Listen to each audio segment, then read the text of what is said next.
Ciao, I'm Davide, chef and brand creator of Insideat cooking class. Today we are in Rome, to be more precise, at the Pumare restaurant. And we're gonna teach you how to do probably one of the most iconic Italian recipe. Well, I'm talking about pizza. Well, of course, always with a little bit of wine. Salute!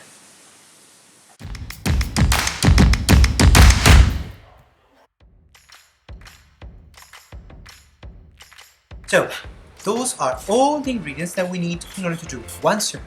So, of course, you're never gonna do one serving per time, but very easy. You're just gonna multiply the percentage that you have here of the ingredients per 1, per 2, per 3, whatever you like. So, we have 150 grams of flour. Then we have 100 grams of water, room temperature, 0.2 grams of yeast, 7 grams of sea salt, basically a flat teaspoon, 1 teaspoon of olive oil. That's it. So let's start. We're gonna use this bowl. Remember, now we're gonna do just one serving. So we pour the water, room temperature water, into the bowl. Then fresh yeast, okay? 0.2 gram of fresh yeast, okay? Try to use the fresh one, otherwise you have to use the double of the dry one. And melt it a little bit. Now, let's pour step by step our flour. And this way, our flour will breathe.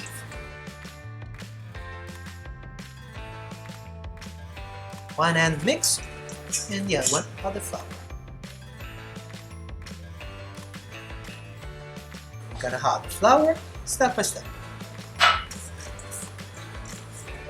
So, if it sticks on your finger, just add a little bit of the flour that you have and keep mixing like that. When the dough starts to get more crumbly and definitely more dry, you just put everything on a marble. Whether marble, or you can also use just a wood board, nothing else.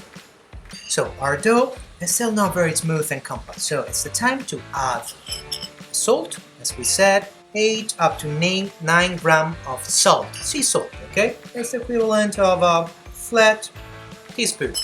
We keep fold and push, fold and push.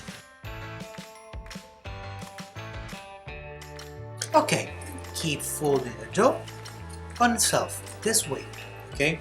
Remember that it's always better if your dough is a little bit sticky, a little bit wet, than too dry. You always have time to add the flour. Now it's time to knead, to proper knead our dough. So with our hand we want to reproduce the movement of the pizza machine, okay? How to do that? We hold it in the palm of our hand, thumb up, small finger open, like a shaker, and we drag the dough towards ourselves until we do the sort of shape that you see over here, okay? Then you're gonna open the finger and push forward with the palm. Again, 1 hold, 2 drag and make the curve, 3 open the finger, 4 fold it over. And again, and again, and again. 5 to 10 minutes. And now the very last ingredient, teaspoon of olive oil. Remember again, the olive oil is not to make our dough, more tasty or oily or fat. It's just to make it kind of gold brown, because the olive oil will burn into the oven and will make that gold brown color on the crust, on the dough, and keep going like that. Fold and push, fold and push. So I've been kneading my dough for the last 8 minutes. So every once in a while I just add a dust of flour and keep kneading. So we do understand that the dough is ready when we start to see the dough start to bounce back when I push on it. It springs back. That means that we create again what is so called the gluten chain link. It bounce back. So our dough is ready.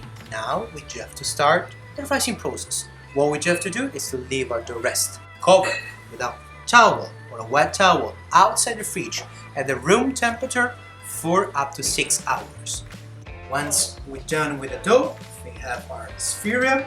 Put our dough into a plastic box, cover it and put it into the fridge for at least another 24 hours. So again, 4 up to 6 hours outside the fridge at room temperature, and then into the fridge 1 up to 3 days. Remember, the more your dough's gonna rise, the more it's gonna be light and easy to beat. So that's our dough after 48 hours of rising process. Now we just flip it and we start to work it on the flour. That's corn flour. Ideally, that would be the perfect flour to use because it's very grainy and it will be easy to work with the dough. Now cross your finger like that, center to the top, top to the bottom. Now flip the dough and do the same thing other side. Again, same thing other side. So I take it out this dough out from the fridge like 10-15 minutes before I start to work with them. Okay, so now we do have to wash away all the flour. So we do like that. Left to the right, right to left, this way. Now wash the marble, pick it up, your pan. So we're going to use a little bit of methyl, we dust a little bit of flour in it, this way. We're going to place our pizza on the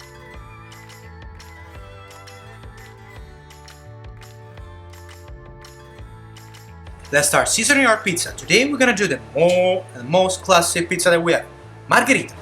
So the base is going to be tomato sauce, this way.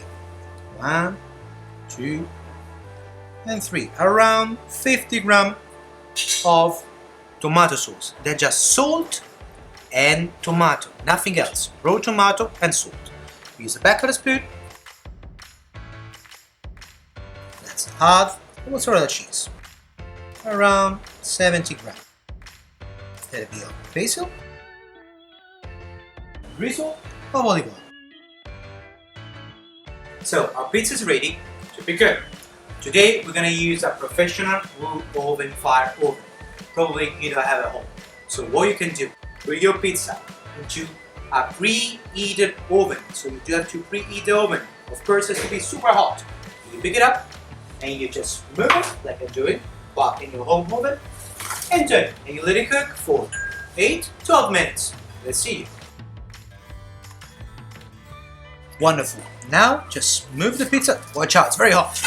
You put it here, that way, pizza cutter.